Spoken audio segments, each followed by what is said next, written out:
പത്തനംതിട്ട ജില്ലയിൽ സർക്കാർ ആശുപത്രികളിലെ ആംബുലൻസുകൾ കട്ടപ്പുറത്താണ്. ആരോഗ്യവകുപ്പ് മന്ത്രി വീണ ജോർജിന്റെ ജില്ലയാണ് ആംബുലൻസുകളുടെ ശവപ്പറമ്പാകുന്നത്. 108 ആംബുലൻസുകളുടെ സൗകര്യം ലഭ്യമാണെങ്കിലും ആശുപത്രിയിൽ എത്തുന്ന രോഗികളുടെ എണ്ണം നോക്കുമ്പോൾ ഇത് പര്യാപ്തമല്ല.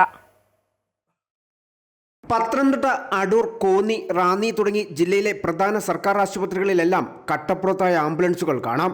പലതും കണ്ടാൽ വർഷങ്ങൾ പഴക്കമുള്ളവയാണെന്ന് കരുതുമെങ്കിലും അങ്ങനെയല്ല.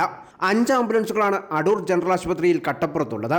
ചെറിയ അറ്റകുറ്റപ്പണികളുള്ളവയും അപകടങ്ങളിൽ കേടുപാട് പറ്റിയവയും ഇക്കൂട്ടത്തിലുണ്ട്.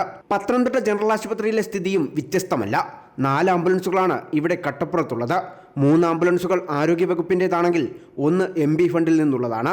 ആംബുലൻസ് സംവിധാനം മാസങ്ങളായി താറുമാറായി കിടക്കുകയാണ്. ആരോഗ്യവകുപ്പിന്റെ 3 ആംബുലൻസ്, അതേപോലെ തന്നെ ഇവിടുത്തെ MB ശ്രീ ആന്റോ ആന്റണി പ്രാദേശിക വികസന ഫണ്ട് ഉപയോഗിച്ച് നൽകിയ ആംബുലൻസ്, ഇത് 4 മാസങ്ങളായി ഇവിടെ പ്രവർത്തനരഹിതമായി കിടക്കുന്നു. നിരവധി തവണ ഇതിന്റെ ബന്ധപ്പെട്ട ഉത്തരവാദിത്തപ്പെട്ടവരോട് ഈ വിഷയങ്ങൾ അവതരിപ്പിച്ചിട്ട് അവര് ഇതിന് മുഖവിലയ്ക്ക് എടുക്കുന്നില്ല എന്നുള്ളതാണ് യാഥാർത്ഥ്യം. കോന്നി, റാന്നി താലൂക്ക് ആശുപത്രികളിലും കട്ടപ്പുറത്തായ ആംബുലൻസുകൾ കാണാം. ഇവിടങ്ങളിൽ 108 ആംബുലൻസ് സൗകര്യം ഉണ്ടെങ്കിലും എപ്പോഴും ലഭ്യമല്ല. സ്വകാര്യ ആംബുലൻസുകൾ അമിതമായ നിരക്ക് ഈടാക്കുന്നു എന്ന ആരോപണവും നിലനിൽക്കുന്നു.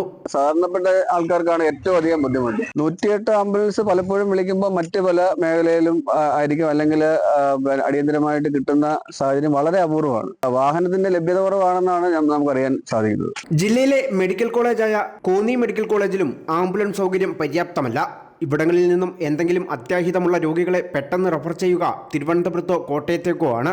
2 ഇടങ്ങളിലേക്കും നല്ല ദൂരമുണ്ട്.